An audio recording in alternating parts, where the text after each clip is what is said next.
parti aujourd'hui, la lettre A, et je vais vous parler des anges et des archanges. Vaste sujet, vous me direz évidemment. J'ai pas mal fait le tour, j'ai essayé de concentrer, de condenser tout ce que j'avais à vous dire. Les anges sont toujours parmi nous, toujours à nos côtés.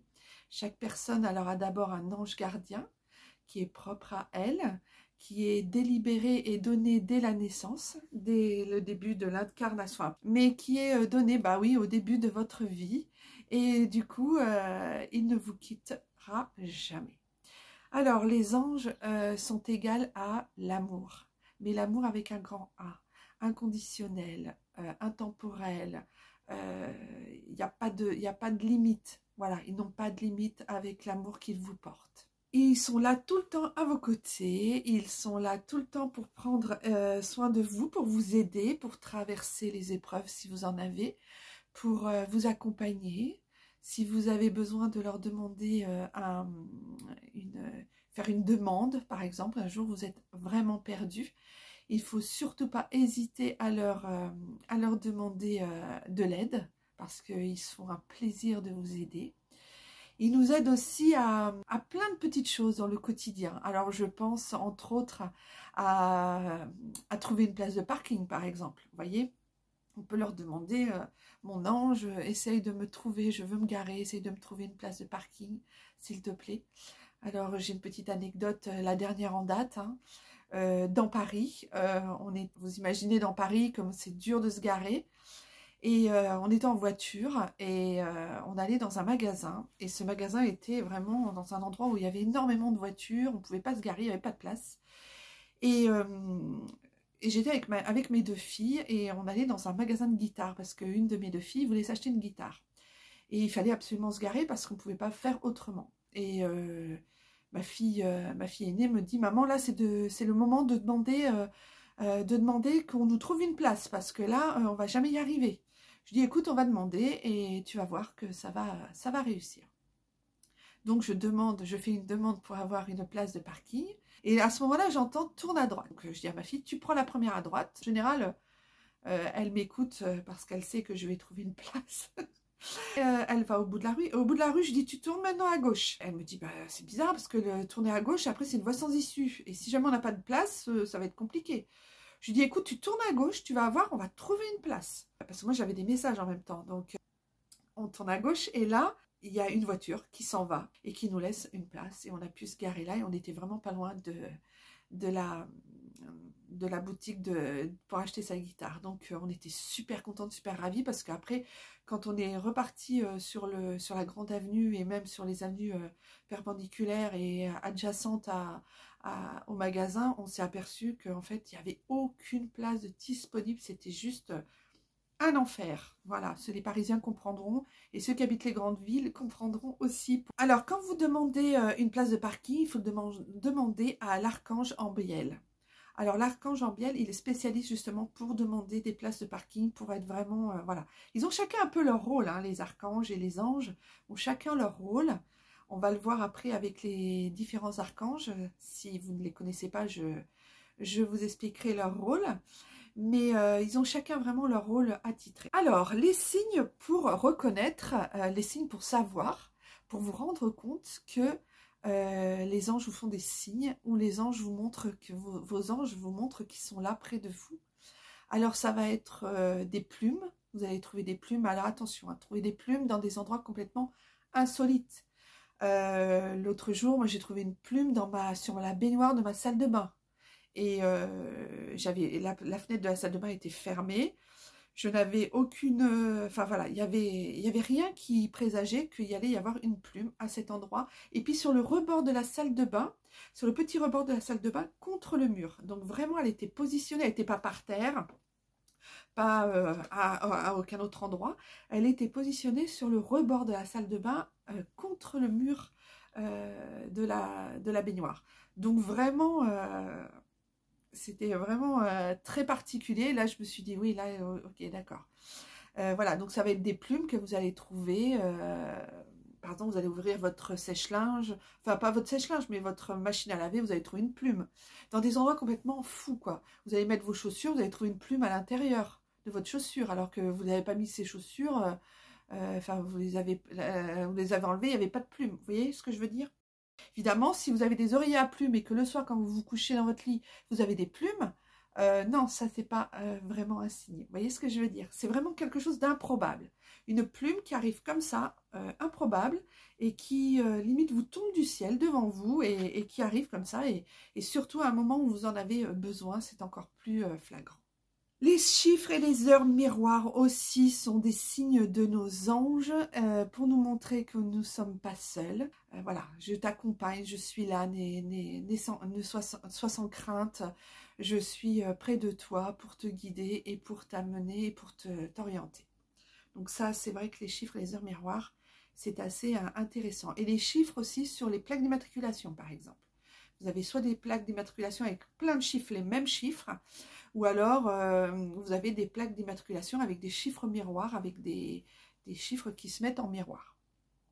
Vous avez aussi des pièces de monnaie que vous trouvez dans des endroits un petit peu insolites. Par exemple, dans une petite ruelle, il y a une pièce de monnaie par terre. Voilà, ça c'est aussi un petit signe. La sensation aussi de picotement sur un bras ou sur sur votre corps, la sensation de petit picotement comme ça, comme si quelqu'un vous picotez un petit peu comme ça pour vous montrer sa présence. Et puis aussi l'effet aussi de toile d'araignée dans les cheveux, comme si vous aviez une toile d'araignée, comme si vos cheveux vous sentez dans vos cheveux comme si vous aviez une toile d'araignée, une petite araignée qui se balade dans vos cheveux. Ça, c'est typique.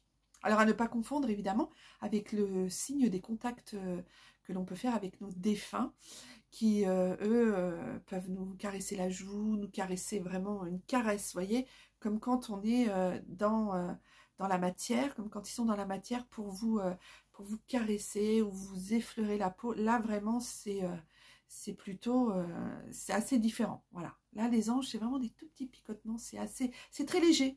C'est comme, parce qu'ils sont très vaporeux, ils ont une énergie très douce, très comme du coton, comme un nuage. Ils sont vraiment très énergie douce et vaporeuse. C'est très compliqué à expliquer avec des mots.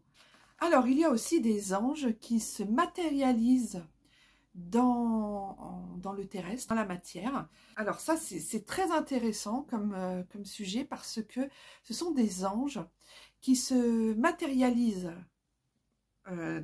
qui s'incarnent en fait, et qui sont là soit pour vous sauver la vie, soit pour vous faire passer un message, pour vous sortir d'un truc où vous êtes embourbé, et que voilà. Souvent, ils sont là pour vous sauver la vie.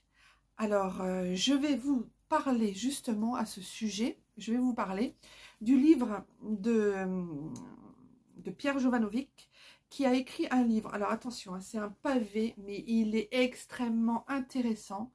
C'est un livre qui parle de notre lien avec les anges dans le terrestre, toutes les expériences que les gens ont eues avec les anges. Alors l'ange peut aussi vous sauver la vie, par exemple l'ange peut vous permettre d'éviter des gros accidents, parce que quand c'est pas l'heure, c'est pas l'heure. C'est ce qu'on appelle les anges gardiens, ils sont là pour vous garder en sécurité. Ces anges-là sont vraiment ciblés pour vraiment vous sauver la vie, ou alors vous faire passer des messages. Donc Jovanovic en fait explique justement que sur son enquête qu'il a fait, alors il a fait une enquête qui a duré plusieurs, je crois que c'est 20 ans ou 30 ans, hein. Donc il a rencontré Kubler-Ross, qui elle avait fait beaucoup d'études sur le sujet des anges, et en plus, bon alors Madame Kubler-Ross, c'est celle qui a créé les soins palliatifs, hein. Donc elle a expliqué le cap qu'il y avait pour le passage dans l'au-delà vis-à-vis de la mort. Elle a expliqué plein de choses, elle est très intéressante. Je vous conseille aussi ses livres et les reportages qui ont été faits sur elle. Pierre Jovanovic, c'est un journaliste, hein. Il a mené une enquête profonde, journalistique, avec... vraiment, il a expliqué plein de choses. En plus, il a vécu lui-même une expérience avec un ange qui lui a sauvé la vie aux États-Unis quand il était aux États-Unis et il a évité à 2 secondes près une balle qui lui était pas destinée mais une balle perdue et il a senti qu'on le poussait, qu'on le sauvait pour pas que ça soit dramatique pour lui et qu'il prenne cette balle. Donc il est super intéressant. En fait, c'est un petit peu le Stéphane Alix des anges, vous voyez ce que je veux dire. Il fait des études sur le sujet, il va vraiment très très loin. Donc ce livre est très intéressant à lire. Si vous avez envie de le lire, je vous le conseille. Et je vous conseille la version pavée. Je l'ai lu 2-3 fois ce livre. C'est une Bible, vraiment c'est une Bible. L'expérience que j'ai eue moi avec un ange qui s'est incarné dans la chair, je l'ai vécu en Guyane. J'étais en train d'écrire mon livre, Rendez-vous avec l'au-delà. Vous pouvez le trouver, hein, il est sur Amazon. Voilà. J'étais en train donc d'écrire ce livre et j'en étais au chapitre de ma grand-mère. Et je voulais rien oublier, je me replongeais vraiment dans des souvenirs.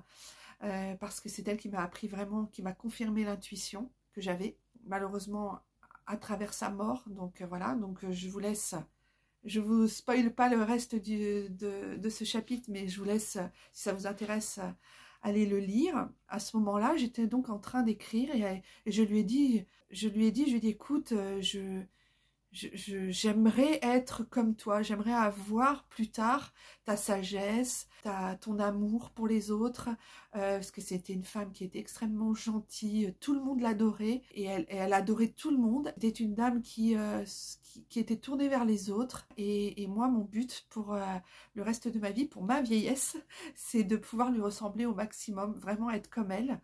Et je lui avais dit, j'avais dit, écoute, j'aimerais être comme toi, est-ce que enfin, vraiment c'est mon souhait, c'est vraiment ce que je souhaite. Et je décrivais toutes les qualités qu'elle avait dans mon livre, à ce moment-là. J'étais sur mon ordinateur, et un ange est arrivé, en fait, mais un ange terrestre, hein, est arrivé, et en fait, on a sonné au portillon de la maison, et je suis allée ouvrir, et en voyant la personne, je me suis dit, c'est bizarre. Alors, je vois l'aura des gens, hein, donc je me suis dit, c'est bizarre, il a une aura vraiment très spéciale. Il avait une aura toute blanche, mais lumineuse. Je me suis dit, c'est bizarre, j'ai jamais vu ce genre d'aura avant.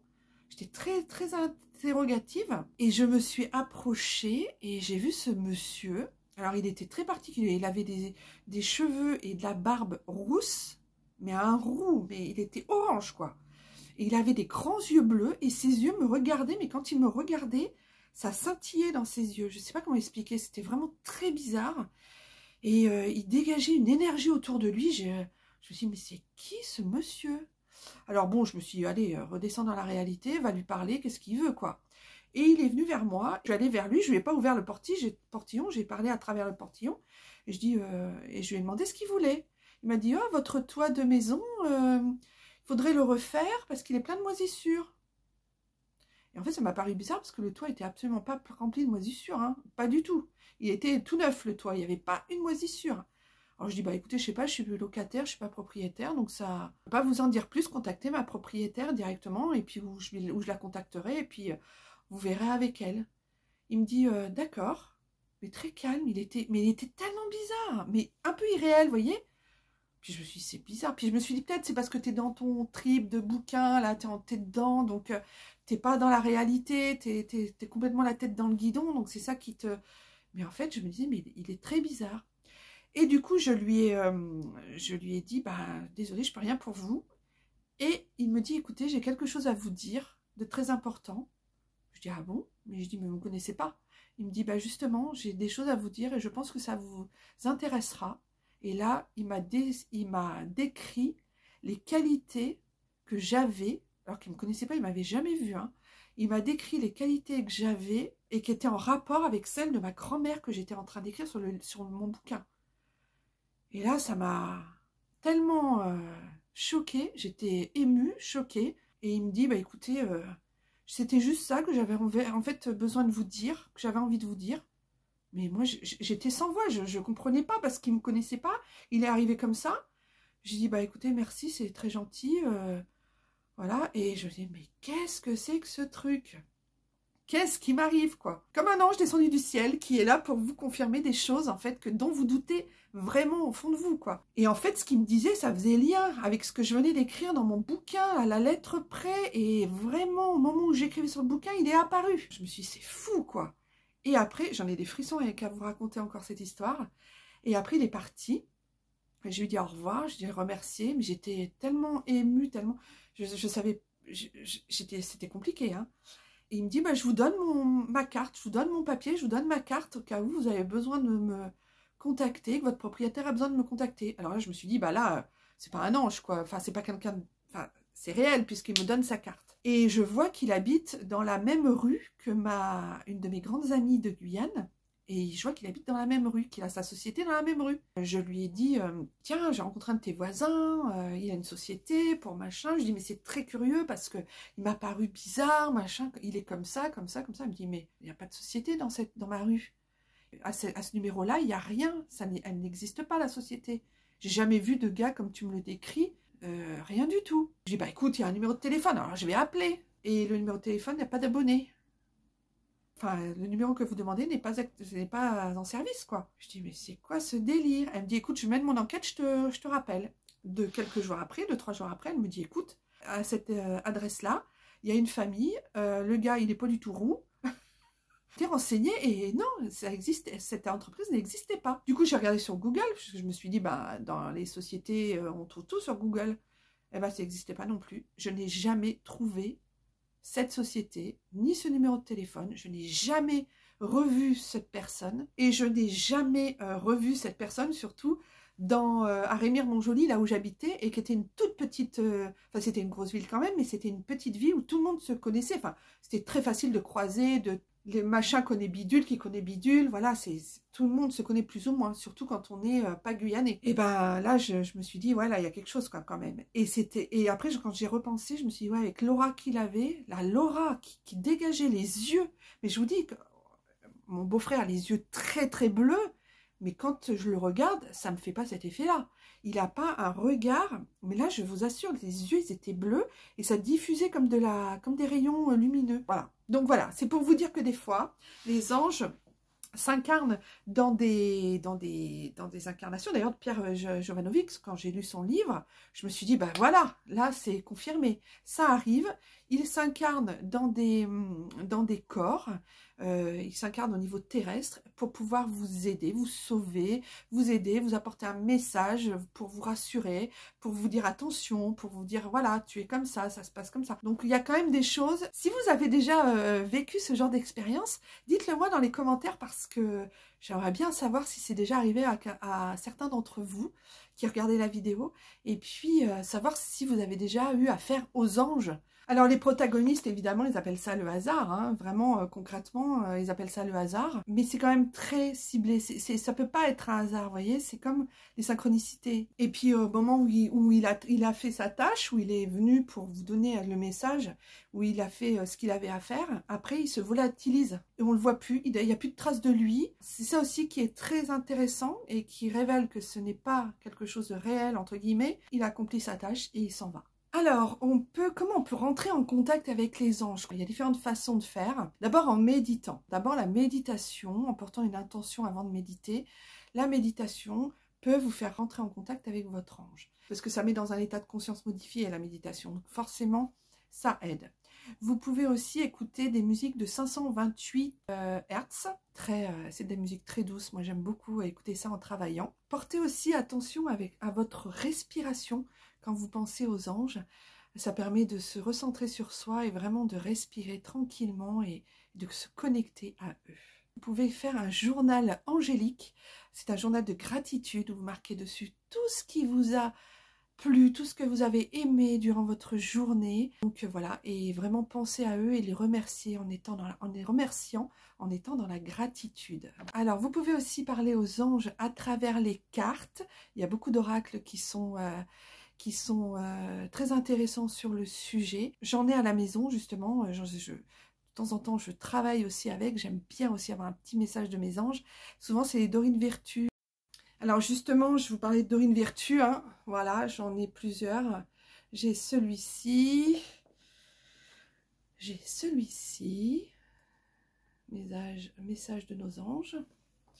Et puis j'ai celui-ci par exemple avec lequel je travaille énormément. C'est l'archange Gabriel. Vous pouvez faire aussi un jardin angélique, créer un petit hôtel ou un jardin à l'extérieur dans votre jardin avec évidemment une bougie, petite statue angélique, des pierres aussi comme le quartz rose, l'améthyste qui crée un lien et une connexion avec l'au-delà. Et puis aussi, bah, évidemment, faire des prières vis-à-vis de vos anges, prier vos anges en direction de vos anges, leur demander du soutien, de l'aide et faire vos demandes à vos anges, ils seront ravis. Alors, pour les archanges, je vais vous dire, je ne vais pas développer là, mais je vais vous expliquer un petit peu leur rôle. Uriel, alors Uriel, c'est l'ange de la sérénité. Michael, c'est l'ange de la force, de la ténacité et de la défense. L'archange Raphaël, c'est la guérison et l'archange des voyageurs. L'archange Gabriel, c'est l'archange des messagers. Alors après, il y a aussi l'archange Raziel. Alors l'archange Raziel, c'est l'archange de l'intuition, enfin, pour développer votre intuition, pour vous aider à développer votre intuition. L'archange Tabariel, alors lui, c'est celui qui permet de nettoyer les maisons. Quand vous nettoyez votre maison à la sauge, quand vous portez une intention pour enlever et garder une énergie angélique dans votre domicile, et ben c'est l'archange Tabariel.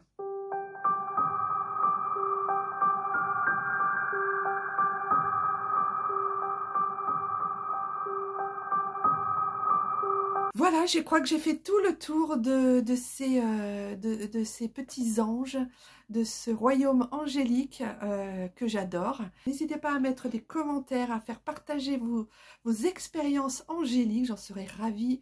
Et puis, bah, écoutez, je vous dis à bientôt pour la prochaine vidéo de l'abécédaire spirituel, médiumnique et paranormal. Bye bye!